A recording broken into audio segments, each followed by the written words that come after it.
Hola, hola mis queridos amigos, ¿cómo están? Espero de todo corazón que en esta semana la paz de Dios pueda llenar vuestros corazones. Estamos iniciando no solamente una nueva semana, sino también un nuevo estudio de la Biblia. Así que muchas gracias por estar en este canal, por tomarte este espacio. Y si por primera vez llegaste aquí, alguien te mandó un enlace o un video, pues únete a nuestra comunidad. Ya somos más de 100,000 personas estudiando la Biblia todos los días. En este canal hay un video nuevo cada semana y durante estos meses estamos estudiando temas del Evangelio de Juan. Y durante esta semana vamos a tener muchas enseñanzas vivas para nuestra vida, porque vamos a hablar acerca de los testigos oculares, que son prácticamente y básicamente las personas que compartieron parte del ministerio de Jesús, y a través de estas personas dan testimonio de la divinidad de Jesús. Y de esos personajes, de esos testigos, vamos a hablar durante esta semana. Así que por favor, toma tu Biblia, toma un lapicero, una agenda donde te gusta escribir, tomar algunos apuntes, porque hay mucha información bíblica que vamos a extraer durante estos siguientes minutos. Pero antes, como siempre, ¿dónde estás? Vamos a orar para que Dios pueda bendecirnos en el estudio de la lección. Oh Dios eterno, muchas gracias por la oportunidad que nos das de estar juntos a través de esta plataforma.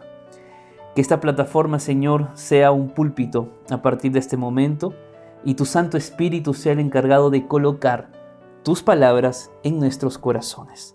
Te lo pedimos en el nombre de Jesús. Amén, Señor. Muy bien, vamos a iniciar entonces nuestro estudio con el día domingo de la lección. Y tanto en el día domingo como en el día lunes vamos a estudiar el testimonio de Juan el Bautista, aquel que preparó el camino para el Mesías. Pero vamos a ver algunos textos que van a llamar seguramente mucho nuestra atención. Y yo quiero invitarte a que abras tu Biblia y busques en Juan capítulo 1. Vamos a leer el versículo número 19 en adelante. Dice la Biblia: Este es el testimonio de Juan, cuando los judíos enviaron de Jerusalén sacerdotes y levitas a preguntarle: ¿quién eres tú? Él confesó y no negó. Confesó: yo no soy el Cristo. Y le preguntaron: ¿qué pues? ¿Eres tú Elías? Dijo: no soy. ¿Eres tú el profeta? Y él respondió: no. Es muy importante entender lo que Juan escribe, me refiero a Juan el apóstol, sobre Juan el Bautista. Porque en el capítulo 1, donde hemos estudiado la presentación del verbo, donde hemos visto la importancia de Cristo como la parte central de la vida del ser humano y del universo, en ese mismo capítulo 1, Juan el apóstol decide hablar del testimonio de Juan el Bautista. Es decir, era muy importante desde el inicio de este libro que el lector pueda entender que tanto Cristo era el Logos y que Juan el Bautista también era una persona importante dentro del ministerio de Jesús. Y es por eso que registra en primer lugar este testimonio. Ahora, ¿qué hemos visto en estos versículos que hemos leído? Rápidamente, primero, hemos visto 3 preguntas que ciertos líderes hacen a Juan el Bautista. Pero asimismo hemos visto 3 respuestas. 3 respuestas prácticamente iguales. Una, diría yo, más corta que la otra. Porque cuando hemos leído el texto, la primera pregunta es: ¿quién eres tú? La segunda pregunta es: ¿eres tú Elías? Y la tercera pregunta es: ¿eres tú el profeta? Ahora, llama mucho la atención esta tercera pregunta, porque no le están preguntando: ¿eres tú un profeta? Le están preguntando: ¿eres tú el profeta? Ya te voy a explicar qué significa todo esto. Pero vamos a las respuestas de Juan el Bautista. Primero Juan el Bautista dice: yo no soy el Cristo. Luego dice: no soy. Y luego dice: no. Interesante la manera de responder. Siempre, no sé si cortante es la palabra, pero sí bastante corta la respuesta, sin dar tanto detalle.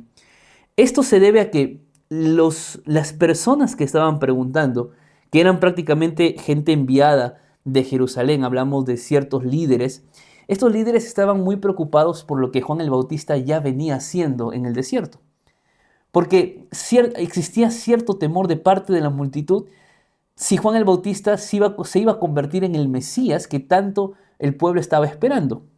Ahora, enfoquemos todo esto en el contexto social que estaba viviendo el pueblo de Israel. Porque el contexto, no solamente social, también religioso, es una nación como el pueblo de Israel subyugada por otra nación, que era la nación romana. Y los romanos no solamente habían entrado a tallar en aspectos políticos, en aspectos económicos del pueblo de Israel, sino además de eso en aspectos religiosos.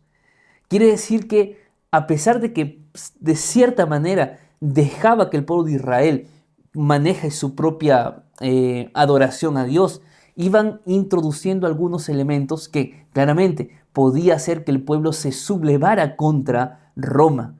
Y era una de las cosas que los líderes religiosos querían evitar. Otra de las cosas por lo cual los líderes preguntan a Juan el Bautista es por la fama que ya Juan el Bautista estaba empezando a tener. Entonces, todo esto llevó a que vayan a donde Juan el Bautista estaba y trataran de sacarle la mayor información acerca de quién era él. Ahora, antes de avanzar, hay unos detalles que nosotros no podemos pasar por alto.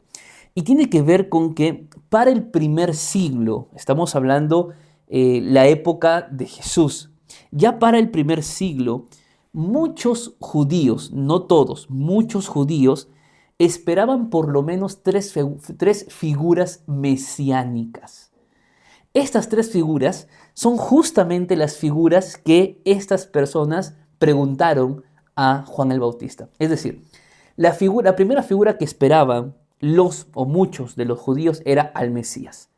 Eso porque estaba escrito en el Antiguo Testamento y siempre se esperó que llegara el Mesías.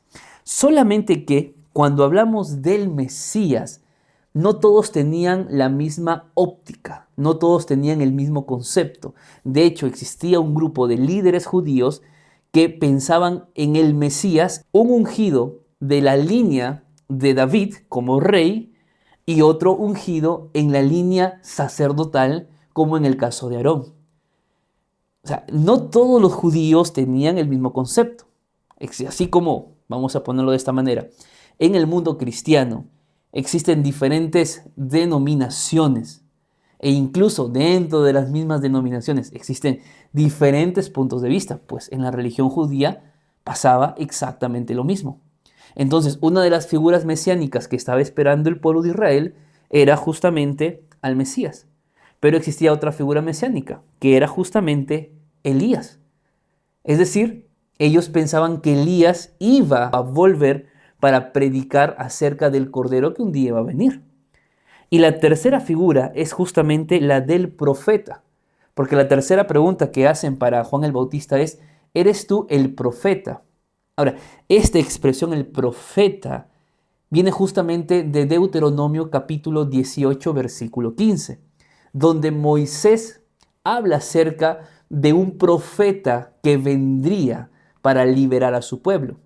Entonces, esa idea generó entre los judíos un concepto de profecía mesiánica, por lo cual estos líderes preguntaron a Juan el Bautista si era uno o era otro o era otro. Pero en las tres preguntas, Juan el Bautista, ¿qué dijo? No soy. ¿Qué sucede a continuación? Vamos a leer ahora los siguientes versículos. Entonces le dijeron, ¿quién eres? Tenemos que dar respuesta a los que nos enviaron. ¿Qué dices de ti mismo? Y dijo, yo soy la voz de uno que clama en el desierto. Enderezad el camino del Señor, como dijo el profeta Isaías. Ante tanta respuesta negativa que daba Juan el Bautista, la pregunta le plantean ahora de la siguiente manera, dinos tú entonces quién eres. Y la respuesta de Juan el Bautista es impresionante. Por dos motivos. Primero, porque su respuesta cuando él dice soy la voz de uno que clama en el desierto. Primero, Juan el Bautista está dejando en claro cuál era su propósito en ese tiempo. Y era preparar el camino para alguien más que vendría. Y ese alguien más tenía nombre, era Jesucristo. Pero además de eso, las palabras de Juan el Bautista demuestran su actitud. Y la actitud de Juan el Bautista era una actitud de sumisión, de humildad. ¿Y cuál fue el mensaje que él predicaba? Era enderezad el camino del Señor. Permítame explicar un poquito esta palabra enderezad, que probablemente no lo entendamos muy bien nosotros y en ese tiempo sí se haya entendido de la mejor manera. Sucede lo siguiente: antiguamente los caminos para ir de una ciudad a otra eran caminos irregulares, me dejo entender. Eran caminos que tenían obstáculos, eran caminos que tenían baches, eran caminos con muchas piedras, o sea, no eran caminos tan bien hechos como hoy podemos tener justamente hoy en la actualidad. Entonces, ¿qué sucedía? Cuando un rey o una persona importante, un dignatario, iba de una ciudad a otra, en el camino había gente delante del rey que quitaba las piedras, que trataba de allanar el camino para que el camino sea mucho más cómodo para el rey o el dignatario que estaba yendo hacia la ciudad.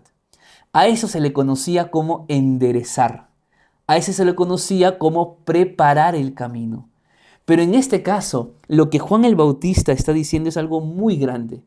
Porque Juan el Bautista dice, preparen el camino, allanen el camino, porque va a venir alguien y es un rey de reyes. Juan el Bautista tenía, desde antes que viera a Jesús, tenía muy claro que Cristo era el Mesías, y esto es maravilloso. Ahora, rápidamente, hablemos un poquito del mensaje de Juan el Bautista. ¿Ustedes creen que la predicación de Juan el Bautista es similar a la predicación nuestra? Me refiero como iglesia adventista. ¿Tú crees que podemos encontrar algunas similitudes entre el evangelismo de Juan el Bautista y el evangelismo de nosotros como iglesia? Déjame decirte solamente algunas respuestas. Primero, ¿hay similitudes? Sí, claro que las hay. ¿Por qué? Porque Juan el Bautista fue llamado a preparar el camino para la primera venida de Jesús. La iglesia adventista ha sido llamada para preparar el camino para la segunda venida de Jesús. Tenemos mucho en común con Juan el Bautista. Segunda respuesta, el mensaje de Juan era un mensaje de arrepentimiento. El mensaje de Juan era un mensaje de reforma. Y el mensaje de la iglesia adventista de Apocalipsis 14, 6 al 12, es un mensaje de arrepentimiento y de entrega completa a Dios. Es un mensaje que nos invita a temer a Dios. Es un mensaje que nos invita a darle gloria a Dios. Es un mensaje que nos invita a adorar a aquel que hizo el cielo y la tierra. Es un mensaje que nos invita a salir de Babilonia. ¿Te das cuenta? El mensaje de Juan el Bautista es también hoy nuestro mensaje. Y hay un tercer elemento o respuesta como similitud entre el ministerio de Juan el Bautista y el nuestro. Tiene que ver con que la predicación, además de ser profética, era una predicación contracultural. Es decir, Juan el Bautista no vivía como el resto vivía, no pensaba como el resto pensaba, no se adecuaba a las modas de aquel tiempo, que muchas de ellas eran para destrucción más que para edificación. De igual manera, hoy nosotros somos llamados a vivir una vida contracultura, ir contra la corriente de este mundo. Porque hoy guardar el sábado, que es el día del Señor, puede ser de burla para muchos, puede ser una locura para otros. Hablar del juicio, que es bíblico y que nosotros creemos, para muchos puede ser algo sin importancia. Hoy el mundo está viviendo una vida desenfrenada. Tú no puedes vivir así, yo no puedo vivir así. Tenemos que ir contra cultura, contra la corriente, para alcanzar a esas personas que hoy están en perdición. Y un cuarto elemento, era el tipo de vida. Juan el Bautista tenía una vida consagrada a Dios, que es la misma o el mismo estilo de vida que Dios quiere que tengamos hoy. Una vida dedicada, sencilla y sobre todo consagrada al Señor. ¿Qué otras similitudes hay entre el ministerio de Juan y el nuestro? Me gustaría que tú puedas dejarlo en los comentarios. Vamos al día lunes de la lección, vamos a continuar hablando del primer testigo. Nos referimos a Juan el Bautista. Vamos a leer ahora los versículos 29 y 30. Vamos a ver qué nos dice la Biblia. Al siguiente día vio Juan a Jesús que venía a él y dijo: Este es el Cordero de Dios que quita el pecado del mundo. Este es de quien yo dije: después de mí viene un hombre que es antes de mí, porque era primero que yo. Esta es una expresión un poquito difícil de entender, pero básicamente lo que Juan el Bautista estaba diciendo es que aquel que venía después de él, refiriéndose a Jesucristo, era mucho antes que él, porque claro, Cristo era eterno o es eterno, por lo tanto era mucho antes que Juan el Bautista. Pero Juan el Bautista no lo decía solamente por eso, sino también porque el primer lugar siempre lo ocupaba Cristo. Por eso decía, la actitud de Juan el Bautista en el ministerio era una actitud de sumisión, era una actitud de humildad, no era una actitud de buscar aplausos, de buscar la gloria como Jesús. Él sabía muy bien que su trabajo era preparar el camino. Por eso, Dios nos llamó a nosotros, a ti, a mí, a ser luz para el mundo, no a ser estrellas de la iglesia. Es verdad que a veces tenemos afinación o afinidad más con uno que con otro, es muy normal, pero todos aquí somos llamados a ser luz para el mundo, no a ser estrellas de iglesia. Y Juan el Bautista entendía muy bien este concepto. Por eso él dejó el lugar que le correspondía a Jesús, donde era, y él sabía muy bien qué lugar ocupaba él. Pero además de eso, centrémonos en esta expresión. Este es el Cordero de Dios. ¿Por qué esta expresión es tan importante? Por lo menos por 4 motivos yo aquí anoté, me gustaría compartir contigo. Primero, porque hablar del Cordero era recordar el sistema de sacrificios que existía en el Antiguo Testamento. ¿Qué era lo que se sacrificaba diariamente? El Cordero, un Cordero. ¿Por qué se sacrificaba diariamente un Cordero? Porque a través de la sangre del Cordero, el pueblo de Israel recordaba que alguien vendría a morir por cada uno de ellos. Eso es en primer lugar. ¿Por qué es tan importante el tema del Cordero? Segunda cosa, porque a través del Cordero se iba a encontrar el perdón de los pecados. En tercer lugar, hablar del Cordero era hablar y recordar lo que Isaías escribió en el capítulo 53, y me refiero al Cordero sufriente. Porque el Cordero no solamente sufría cada vez que eran llevados al holocausto, sino que al mismo tiempo esos corderos que sufrían al ser degollados y muertos, y su sangre símbolo del perdón, pues era la imagen de que un día un cordero vendría y tendría que ser muerto y su sangre limpiarnos de todo pecado. Y en cuarto lugar, tiene que ver con que el Cordero era la sustitución perfecta para cada uno de nosotros. ¿Sabes? Viene a mi mente cuando Abraham estuvo con Isaac allá en el monte Moriah, e Isaac preguntó. Isaac dijo: ¿y dónde está el Cordero? ¿Recuerdan esa expresión? Le dijo: papá, acá está la leña, acá está el fuego, pero ¿dónde está el Cordero? Y la respuesta de Abraham fue: el Cordero Dios proveerá. Es decir, el concepto del Cordero era tan familiar al día a día del pueblo de Dios, que cuando Juan el Bautista dijo: he aquí, no un cordero más, no, el Cordero de Dios. Ese es el Cordero por el cual hemos esperado. Este es el Cordero que nos hace recordar el porqué del sistema sacrificial, que nos hace recordar que ese Cordero tendría que sufrir, pero que ese Cordero es nuestro sustituto, que ese Cordero es nuestro garante, que ese Cordero es la mejor opción para nuestra perdición. Es el Cordero de Dios que quita el pecado del mundo. Y eso también es maravilloso. Amigos, la muerte de Cristo es suficiente para todos. La muerte de Cristo nos da garantía de salvación, de tener vida eterna. El Cordero de Dios no quita el pecado de una ciudad, no quita el pecado de un país o de un continente, no, quita el pecado de todo el mundo. Por eso, si tú piensas que tienes que hacer cosas para sentirte perdonado por Dios, si tú piensas que tienes que hacer cosas para agradar a Dios y ganarte un lugar en el cielo, estás muy equivocado, estás muy equivocada.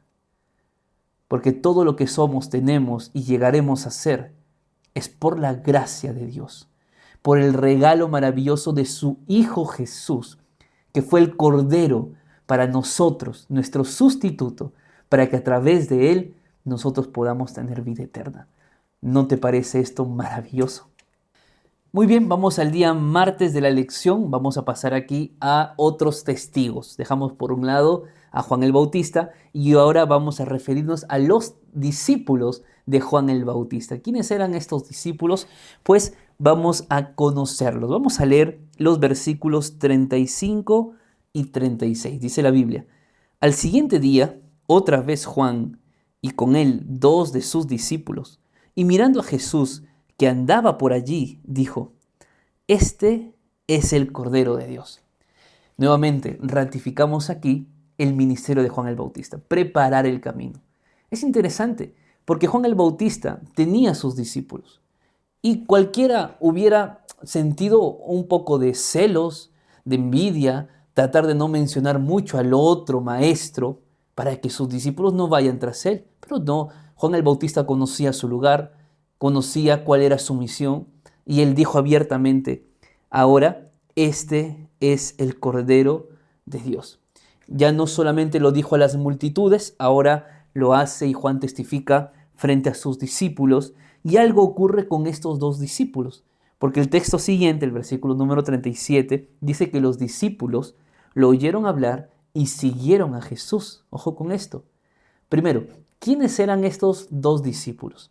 El versículo número 40 nos va a responder. Uno de ellos era Andrés.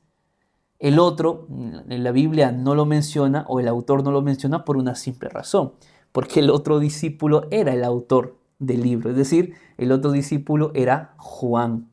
Es verdad que más adelante Pedro también se acerca, Santiago también lo hace, pero hay detalles que no podemos pasar por alto. Primero es que ellos siguen a Jesús. Ellos no reciben la invitación de Jesús. Primer punto a tomar en cuenta. Ellos deciden seguir a Jesús. Cuando ellos siguen a Jesús, Jesús les hace una pregunta, porque ellos fueron tras Jesús. Y Jesús los vio y Jesús les pregunta y les dice: ¿qué buscan? ¿Qué están buscando? ¿Qué buscáis? Y la respuesta de estos 2 discípulos en el versículo número 38 es: ¿dónde vives? Es decir, nos gustaría pasar un tiempo contigo. Nos gustaría verte, nos gustaría seguir lo que tú estás haciendo. Y la respuesta de Jesús fue: venid y ved. Y eso es muy importante, porque a veces nosotros queremos primero ver para luego seguir a Jesús. ¿Ha pasado eso? Tú tal vez estás diciendo: si yo voy a seguir a Jesús, si Jesús hace esto por mí. Ver y luego venir a Jesús. Pero con Jesús es al contrario. Ven para que veas. Es decir, hay un acto de fe. Ven a Él, anda a Jesús, tal como estás tú, con tus cargas, con tus problemas. Ve a Jesús. No esperes un milagro para ir a Él. Ve a Él para que Él haga un milagro en ese momento. ¿Me dejo entender? Es exactamente lo que el texto bíblico nos está diciendo. Ahora bien, esta expresión de seguir a Jesús no refiere a que ellos a partir de ese momento se convirtieron en discípulos de Jesús. No fue así. Porque más adelante nos vamos a encontrar con la historia de Lucas capítulo 5, que es la pesca milagrosa, donde allí oficialmente Jesús los llama y le dice: ven porque yo quiero ser de ustedes que pescadores de hombres, ¿recuerdas? Esa historia del milagro el milagro de la pesca sucede después de este evento. Porque aquí es el primer contacto con Jesús de parte de los que serían sus discípulos. Así que, ¿qué ocurre después? El texto bíblico dice en el versículo 40 que Andrés, que era hermano de Pedro, era uno de los que había oído a Juan y habían seguido a Jesús. Y aquel encontró primero a su hermano Simón y le dijo: hemos encontrado al Mesías, que significa Cristo. Y lo trajo a Jesús. Y mirándolo, Jesús le dijo: tú eres Simón, hijo de Jonás. Tú serás llamado Cefas, es decir, Pedro. Aquí ocurre algo que es algo natural en todo aquel que tiene un encuentro con Jesús. Y me refiero a lo siguiente. Cuando tú te encuentras con Jesús, cuando Jesús toca tu vida, cuando Cristo cambia tu existencia y tú no puedes vivir sin Él, como leí en esta semana algunos de los mensajes que ustedes enviaron. No puedo vivir sin Cristo. Tu actitud natural es que otro conozca acerca de Cristo. Porque es así. Lo que es bueno, tú lo vas a recomendar. Lo que fue de beneficio para ti, tú lo vas a recomendar para que sea de beneficio para otro. Pero si yo no tuve un encuentro con Dios, mi vida es una vida abstracta, una vida teórica, una religiosidad tóxica. ¿Cómo entonces voy a hablar a otro acerca de Cristo si ni siquiera yo tuve un encuentro con Cristo? Andrés tuvo ese encuentro con Cristo, vio lo que Cristo estaba haciendo y rápidamente fue y buscó a su hermano Pedro. Pedro fue a Jesús y lo primero que Jesús hace con Pedro, hermanos, es cambiarle el nombre. Porque Jesús, al cambiar el nombre, quería cambiarle la historia de vida que tenía. Y es lo que Cristo quiere hacer contigo hoy. Cristo quiere cambiar tu nombre. No porque tu nombre no sea el más bonito, o tal vez en realidad sí lo es, sino porque en realidad Cristo quiere cambiar tu historia. Porque tal vez hasta aquí tu historia es triste. Tal vez tu historia es una historia de mucho sufrimiento. Un sufrimiento inagotable que ya no sabes qué más hacer. Tal vez tu historia es una historia de derrotas, de fracasos, de vergüenza. Pues Cristo quiere mirarte como Él miró a Pedro. Y Cristo quiere cambiar tu nombre porque quiere cambiar tu historia, quiere darte un nuevo comienzo. Y eso es lo maravilloso. Cristo, el Dios de las oportunidades. Vamos al día miércoles de la lección. Conozcamos ahora a otros dos testigos. Me refiero a Felipe y Natanael. ¿Qué dice la Biblia de ellos? Vamos a leer entonces los versículos 43 en adelante. Dice así: al siguiente día, Jesús quiso ir a Galilea. Encontró a Felipe y le dijo: sígueme. Felipe era de Betsaida, la ciudad de Andrés y de Pedro. Y Felipe encontró a Natanael y le dijo: hemos encontrado a aquel de quien escribieron Moisés en la ley y también los profetas, a Jesús, hijo de José, de Nazaret. Miren esta cadena de amistad que luego se convirtió en una cadena de apostolado, ¿no? Andrés buscando a Pedro, pero al mismo tiempo Jesús ve a otra persona. Su nombre era Felipe. Y a diferencia de Andrés y de Pedro, de Andrés y de Juan, que fueron tras Jesús, Felipe es llamado por Jesús. Podríamos decir que Felipe sí fue el primer discípulo llamado como tal, diciéndole: sígueme, ¿no? Pero Felipe era de la ciudad de Andrés y era de la ciudad de Pedro. Las ciudades no eran tan grandes, todos podían conocerse, probablemente eran amigos incluso. Y el texto dice que Felipe luego encontró ¿a quién? A Natanael, que muchos han identificado a Natanael como Bartolomé, el discípulo. Y Natanael recibe la información de Felipe de que Jesús de Nazaret estaba en ese lugar. Entonces, ¿qué estamos viendo aquí en estos versículos? Que aquel que es testigo de Jesús, aquel que presenció en su vida milagros de Jesús, no puede quedarse callado. No puede dejar de hablar de la bondad, del amor de Dios. Es imposible. Quiere compartirlo. Es lo que estamos viendo aquí. Esa debe ser nuestra actitud hasta el día de hoy. Si tú te preguntas por qué no puedes compartir a otros el amor de Dios, probablemente sea porque tú no has tenido un encuentro personal con Cristo y no sabes cómo compartir acerca de Cristo. Pero si ya tuviste un encuentro con Dios, el hecho de que cuentes esa historia, de que hables a otra persona de lo que te pasó, ya es una manera de testificar acerca de Cristo. Ahora bien, cuando Natanael recibe la información de que Jesús era de Nazaret, miren la pregunta que hace Natanael. Vamos a leer el versículo 46, dice lo siguiente. Y Natanael le dijo, ¿de Nazaret puede salir algo bueno? Respondió Felipe, ven y ve. La pregunta de Natanael podría tomarse como una pregunta un poco despectiva, ¿no? ¿Cómo es que de Nazaret puede salir algo bueno, ¿no? No sé si en algún momento nos ha tocado tener que vivir una situación similar donde alguien nos ha hecho querer sentir inferior o sin valor, ¿no? Sin lugar a dudas, esa experiencia no es la más agradable. Pero es interesante que Natanael dice, ¿cómo de Nazaret va a salir algo que es bueno? ¿No? Esa es la pregunta que plantea Natanael. Pero miren la respuesta de Felipe.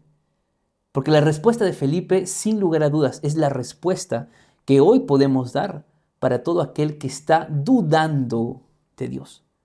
Y la respuesta es, ven y ve. La misma respuesta que Jesús dio para Juan y para Andrés cuando fueron tras él. Y dijeron, ¿dónde moras? ¿Cuál fue la respuesta de Jesús? Vengan y vean. ¿Qué es lo que Felipe le dice a Natanael? Ven y ve. Es decir, si tú quieres experimentar un milagro de Dios, ve a Jesús, entrégate a Jesús y luego deja que Jesús tome las acciones en tu vida correspondientes. Que no sea al contrario. No digas voy a ver qué pasa para luego ir a Jesús. No, así no funciona. Ahora, ¿por qué esta pregunta de Natanael puede ser tan peligrosa? Porque lo que Natanael expresa es básicamente los prejuicios que él tenía. Prejuicios de Nazaret. Porque él creía que de Nazaret no podía haber nada bueno. Yo no sé si hoy, a través de este video, estoy hablando para alguien que sus prejuicios lo están limitando a amar a su prójimo. Tal vez estoy hablando para alguien que tus prejuicios te están imposibilitando alcanzar a una familia que hoy tiene problemas y necesita ayuda urgente. Que tal vez si tus prejuicios en realidad te están alejando de Dios. Los prejuicios son eso, prejuicios, informaciones que tenemos en nuestra mente, no verificadas, simplemente ideas que tenemos, pero que tristemente a veces las confirmamos, las interiorizamos como si fuera doctrina y terminamos alejándonos de aquel que sufre, de aquel que necesita ayuda. O tal vez estamos alejándonos de Cristo por una idea errada que tenemos acerca de Dios. ¿Te das cuenta? Los prejuicios son peligrosos. Pero aún así, con todos sus prejuicios, Natanael va a Jesús. Mire la manera como Jesús aborda a este personaje. Vamos a leer los siguientes versículos. Dice la Biblia. Cuando Jesús vio a Natanael que se le acercaba, dijo de él, aquí está un verdadero israelita en quien no hay engaño. Y le dijo Natanael, ¿de dónde me conoces? Jesús le respondió, antes que Felipe te llamara, cuando estabas debajo de la higuera, te vi. Y Natanael exclamó, Rabí, tú eres el Hijo de Dios, tú eres el Rey de Israel. Miren cómo cambia la perspectiva, el prejuicio, luego del encuentro con Jesús. Por eso, muchas personas tienen una idea equivocada de lo que es ser cristiano. Y por miedo no quieren ser cristianos. Pero yo estoy seguro que tú, que estás viendo este video, no volverías a tu camino pasado y dejar de ser cristiano. ¿O sí? Yo creo que no. Porque con las luchas incluso que puedan haber dentro de la vida cristiana, sigue siendo hermosa. Porque estar al lado de Cristo es lo más bonito que nos puede pasar. Natanael cambió completamente su perspectiva del prejuicio de Nazaret y de lo que podía salir de Nazaret a reconocer y adorar a Dios, a Jesús, como el Hijo de Dios y como el Rey de Israel. Pero aquí hay algo que nosotros no podemos pasar por alto. Es que ya Jesús había visto a Felipe o había visto a Natanael antes que Natanael fuera llamado o fuera invitado a este momento. Es decir, Jesús te conoce incluso antes de que tú lo busques a Él. Él sabe quién eres. Él sabe lo que estás viviendo. Él sabe lo que estás sufriendo. Él no es ajeno a tu dolor. Tú no oras a Dios para informarle a Dios lo que te pasa. Tú oras a Dios para poder sacar de tu corazón toda aquella tristeza, todas aquellas lágrimas que inundan tu ser, para que Cristo pueda colocar paz en tu vida. Tú no te comunicas con Dios para informarle de lo que te pasa. Tú hablas con Dios para descargar todo lo que hay en tu vida, porque sabes que aquel a quien tú le estás contando, Él puede hacer un milagro en tu vida. Es maravilloso la manera como Cristo empezó aceptando uno a los que pronto serían sus discípulos. Vamos al día jueves de la lección. Vamos al último testigo de esta sección y nos referimos al testimonio de Nicodemo. Nicodemo, de una u otra manera, era muy diferente a Juan el Bautista, era muy diferente a los discípulos de Juan el Bautista y a los otros que fueron llamados. Digo diferente en el sentido de que Nicodemo era un dignatario de los judíos. Nicodemo era un fariseo. Ahora, no era algo oculto, algo que no se sabía.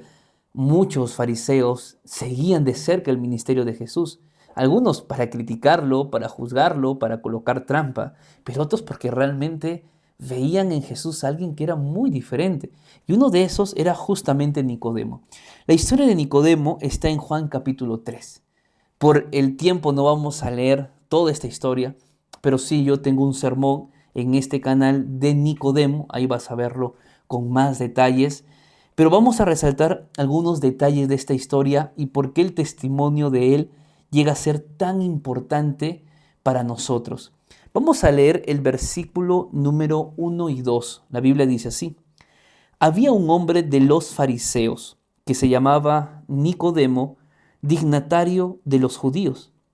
Este vino a Jesús de noche y le dijo: Rabí, sabemos que has venido de Dios como maestro, porque nadie puede hacer estas señales que tú haces si no está Dios con él. ¿Qué nos dice el texto bíblico acerca de Nicodemo? Primero, el nombre. Nicodemo significa vencedor. En segundo lugar, Nicodemo era un fariseo, es decir, una persona importante dentro de la comunidad religiosa del pueblo de Israel, que al mismo tiempo se convertía, al ser un fariseo, en un guardador extremista de la ley. En alguien que sí era ejemplo para los demás, pero que tal vez la letra se había convertido en algo más importante que en el espíritu de la ley. ¿Qué pasa con Nicodemo? Dice el texto que buscó a Jesús. Cuando tú lees Deseo de todas las gentes, dice que fue a preguntar dónde andaba Jesús. Él realmente quería tener un encuentro con Jesús. Y fue de noche a Jesús. ¿Por qué de noche? ¿Por qué no de día? Mira, la noche puede tener diferentes interpretaciones. Yo no sé, yo te pregunto a ti, ¿qué es la noche para ti? ¿Qué viene a tu mente? ¿Qué sensación da para ti la noche? Para muchos la noche es sinónimo de descanso, para otros la noche es sinónimo de miedo.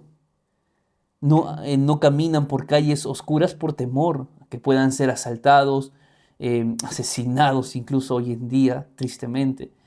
La noche puede significar reflexión para otros. Allí estás en tu cama, echada, intentando dormir, no puedes, tu mente comienza a dar vueltas, comienzas a recordar cosas de tu pasado, malas decisiones que tomaste y comienzas a culparte, a recriminarte. Mira, la noche, al llegar a la noche puede significar muchas cosas. Nicodemo, definitivamente, al ir de noche, él tenía miedo. No miedo de Jesús, miedo de que lo vean con Jesús. Porque claro, ¿cómo un fariseo, un dignatario judío iba a estar con el hijo de un carpintero? En ese término, como muchos lo conocían. Pero Nicodemo sabía que aquel hijo del carpintero era mucho más que aquel hijo del carpintero. Era el Mesías. Por lo menos lo reconoce como un maestro, dice el texto bíblico. Y reconoce que los milagros que Jesús hacía eran milagros que tenían que venir de Dios. Mejor dicho, Nicodemo ya había presenciado milagros de Jesús. Y al ver los milagros de Jesús, se dio cuenta que había un vacío en su corazón que la ley no estaba llenando, que el ser fariseo no estaba llenándolo. Y es por eso que decide buscar a Jesús. Y se presenta con este diálogo tan bonito de una persona muy letrada, pero Jesús, que conoce el corazón de cada persona, Jesús da una respuesta muy diferente a las palabras que había recibido de Nicodemo. ¿Cuál fue la respuesta de Jesús? Vamos a leer el versículo número 3, dice así. Le respondió Jesús, de cierto te digo, que el que no nace de nuevo no puede ver el reino de Dios. La respuesta de Jesús puede parecer abrupta, pero de hecho Jesús va directamente al asunto. Jesús no va con rodeos y Jesús le dice a Nicodemo, primero, que él necesita entrar en el reino de los cielos. Esto era algo, podría llamarse un insulto para un judío, por la siguiente razón, porque el judío consideraba que al ser hijo de Abraham, hijo de Jacob, su linaje les daba garantía del reino de los cielos. Pero de pronto Jesús aparece y le dice a Nicodemo, Nicodemo, tú tienes que entrar al reino de los cielos. Es como que, Nicodemo, tú estás fuera del reino de los cielos. Y esto es algo que hoy tenemos que entenderlo de la mejor manera. ¿Por qué? Porque a veces pensamos que por ser de familia adventista, estoy hablando principalmente para alguien que es de tercera, de cuarta generación adventista, por nuestra línea familiar adventista, tenemos un lugar en el cielo. Estamos equivocados. Que porque mi esposo o mi esposa es más consagrado que yo voy a ir al cielo por él. No, o por ella. No. Cuidado. Tenemos que nacer de nuevo para entrar en el reino de los cielos. Y Nicodemo pregunta y dice, pero ¿cómo nacer de nuevo? Yo ya no puedo entrar en el vientre de mi madre y volver a nacer. Y Jesús le explica qué es nacer de nuevo. Y el versículo número 5 dice que Jesús le dice, de cierto te digo que el que no nace, número 1, ¿de qué? De agua, y número 2, de espíritu, no puede entrar en el reino de Dios. Es decir, nacer de nuevo es nacer de agua y es nacer de espíritu. ¿Por qué estoy haciendo hincapié en estas dos expresiones? Porque muchas veces pensamos que es suficiente con nacer de agua, con el bautismo por agua. No, el bautismo de agua es el primer paso para entrar en el reino de los cielos. No es el último, no es el único. Por eso es casi inentendible cómo a veces, luego de que muchas personas son bautizadas en nuestra iglesia, las abandonamos. Dejamos de visitarlas, dejamos de estudiar la Biblia con ellas porque pensamos que ya hicimos lo que teníamos que hacer. No, el trabajo no es el bautismo únicamente. El trabajo nuestro es llevar a la persona no solo al bautismo, es llevarla al cielo, al reino de Dios. Y es por eso que Jesús le dice a Nicodemo, es nacer de agua, número 1, pero lo siguiente es tan importante como el primero, nacer del Espíritu Santo. Es decir, ser santificado diariamente hasta que Cristo vuelva por segunda vez por el Espíritu Santo. Que el Espíritu Santo cada día que pasa te convenza de pecado, te convenza de juicio, te convenza de justicia. Coloque su fruto en tu vida, coloque los dones en tu vida. El trabajo del Espíritu Santo es muy importante hoy para nosotros. Si estoy hablando aquí para alguien que es bautizado, que es bautizada, tú necesitas dejar que Dios transforme tu carácter. No puedes ser igual al del año pasado. No puedes ser igual al de la semana pasada. Pero aún no puedes ser igual al de 10 años atrás. Si tu vida no cambió hace 10 años, hace 20 años, sigues con el mismo carácter.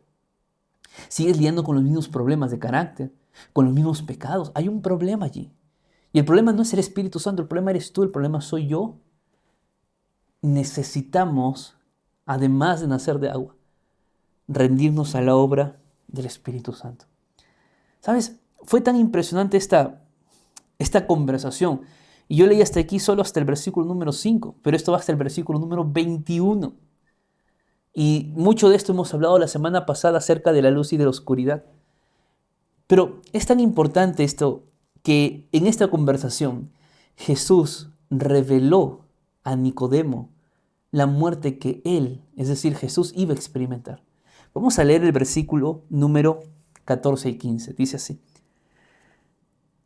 Y como Moisés levantó la serpiente en el desierto, así es necesario que el Hijo del Hombre sea levantado para que todo aquel que en él cree no se pierda, sino que tenga vida eterna. Jesús llevó a Nicodemo a una historia que él conocía muy bien. Aquella vez cuando la serpiente fue levantada en el desierto y se convirtió en sanidad para aquellos que habían sido mordidos por la serpiente. Cristo tendría que ser levantado. Aquel símbolo de serpiente que en el mundo oriental, en el mundo occidental antiguo, era símbolo de pecado, símbolo de muerte. Jesús lo convirtió en un símbolo de vida y de esperanza, porque Él se convirtió en nuestra vida y en nuestra esperanza frente al pecado. Nicodemo fue tan tocado por estas palabras que, a pesar de que salió de esa conversación sin tomar ninguna decisión, miren que dice el versículo número 39 de Juan 19. Vino también Nicodemo, el que antes había visitado a Jesús de noche, trayendo un compuesto de mirra y de áloes, como 100 libras. Nicodemo solamente entendió estas palabras de Jesús el día que Jesús fue levantado en la cruz. Y fue en ese momento que Nicodemo entregó su vida a Dios. Tanto así que participó de la sepultura de Jesús. Y más adelante, Nicodemo entregó todo lo que tenía a su disposición para que la predicación del Evangelio llegara hasta ti, hasta mí, hasta el día de hoy. ¿Sabes? En esta semana hemos estudiado algunos testigos de Jesús, de su ministerio. Hemos visto a Juan el Bautista, hemos visto a Andrés, a Juan mismo, hemos visto a Pedro, Natanael, Felipe y también a Nicodemo. Si algo tienen en común todos ellos, a pesar de las diferencias que existen bien marcadas, primero es que Jesús los aceptó a todos. Y en segundo lugar, es que una vez que ellos fueron aceptados, ellos entregaron todo por Jesús, para que la predicación del Evangelio pueda llegar hasta nuestros días. Sé un testigo de Dios. Tú dirás, pastor, pero ¿cómo puedo ser un testigo si yo no estuve en ese tiempo? Puede que no, pero las historias que vivieron ellos, los milagros que experimentaron ellos, son milagros que también tú hoy puedes experimentar. Son milagros que tal vez tú ya has visto en tu vida, pero que quedaste callado, quedaste callada, no compartiste. Háblalo, cuéntalo. Que por tus palabras y por tu vida transformada, mucha gente también decida acercarse a aquel que es el Cordero de Dios. ¿Te gustaría esta semana compartir acerca de Cristo a otros? ¿Qué te parece si juntos le decimos a Dios, Señor, toma mi vida y haz de mi vida un instrumento tuyo? ¿Serán tus palabras en esta semana? Si es así, déjalo en los comentarios. Haz de mí un instrumento tuyo. Que Dios te bendiga. Gracias por mirar este video hasta acá. Ya sabes que hay muchos más videos en este canal que puedes seguir viendo y compartiendo con otros. Conmigo será hasta la siguiente semana. Chao, chao.